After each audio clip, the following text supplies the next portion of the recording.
فتولة في المطبخ.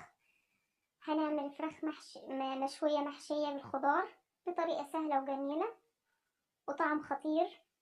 أهم حاجة متنسوش الاشتراك في القناة ولايك وكومنت وتفعلوا زر الجرس عشان يوصلكوا كل جديد. أول حاجة إن شاء الله هنعمل محلول للفراخ عشان ننقعها فيه.